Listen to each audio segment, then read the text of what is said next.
Students, मैं excellence academy की तरफ से आप सभी का स्वागत करता हूं। और आज के हम अपने इस वीडियो के अंदर हम सीखेंगे अर्थमेटिक मीन हम कैसे निकालते हैं। अर्थमेटिक मीन जो है एक बहुत ही इंपॉर्टेंट टॉपिक होता है। ये ऑलमोस्ट सभी क्लासेस में आता है। लाइक 11th क्लास की इकोनॉमिक्स में आता है, 12th क्लास की भी इकोनॉमिक्स में आता है, NIOS में, और सभी स्टेट बोर्ड्स में मैथमेटिक्स में भी इसका पार्ट होता है।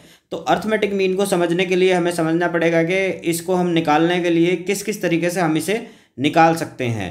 इसको निकालने के तरीके जो हैं हमारे पास 3 मेथड इसके मेन होते हैं। फर्स्ट मेथड जो है इसका होता है डायरेक्ट मेथड, सेकंड मेथड होता है शॉर्टकट मेथड, और थर्ड मेथड इसका होता है स्टेप डेविएशन मेथड। क्लियर? इन तीनों मेथड को हम डिटेल में देखेंगे आज हम कि हम इसको कैसे इन तरीकों से अर्थमेटिक मीन को कैलकुलेट करते हैं। अर्थमेटिक मीन कैलकुलेट करने से पहले हमें यह देखना होगा कि हमारे को डाटा किस किस तरीके से दिया हुआ हो सकता है। हमें जिस जिस तरीके से डाटा दिया हुआ हो सकता है, हमें उसी तरीके से जो है कि अपना मेथड, अपना फार्मूला चेंज हो जाता है हमारा इसमें। तो हमारे पास डाटा जो है वो 3 तरीके से दिया हुआ हो सकता है।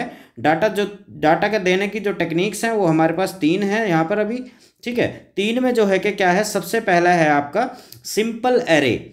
सिंपल एरे के अंदर नॉर्मली आपको एक डाटा दिया हुआ होता है एक लाइन के अंदर, लाइक दिस।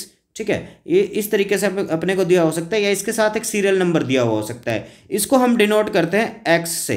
इसको हम बोलेंगे सिंपल एरे और इंडिविजुअल सीरीज। सेकंड हमारे पास जो होता है फ्रीक्वेंसी एरे और डिस्क्रीट सीरीज। यहाँ पर हमारे पास क्या होता है, जब हमारा डाटा लेंथी हो जाता है तो हम उसको क्या करते हैं कि उसको बहुत ज़्यादा लिखने की बजाय हम उसको शॉर्ट में करने के लिए हम उसको फ्रीक्वेंसीज लिख देते हैं उसके सामने। तो यहाँ पर हमारे पास 2 चीज़ें होती हैं, एक जो हम एक्स से डिनोट करते हैं, दूसरा हमारे पास नंबर ऑफ आइटम्स या नंबर ऑफ स्टूडेंट्स जो है उसको हम एफ से डिनोट करते हैं, that is frequency. Means 5 marks जो है कितने स्टूडेंट्स के आए हैं, 2 स्टूडेंट्स के आए हैं।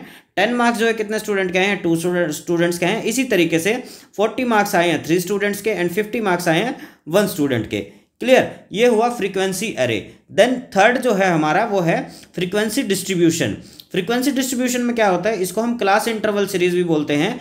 जब हमारा डाटा इससे भी ज़्यादा हो जाए तो हम उसको और ब्रीफ करने के लिए एक रेंज बना देते हैं, तो जिसको हम बोलते हैं क्लास इंटरवल।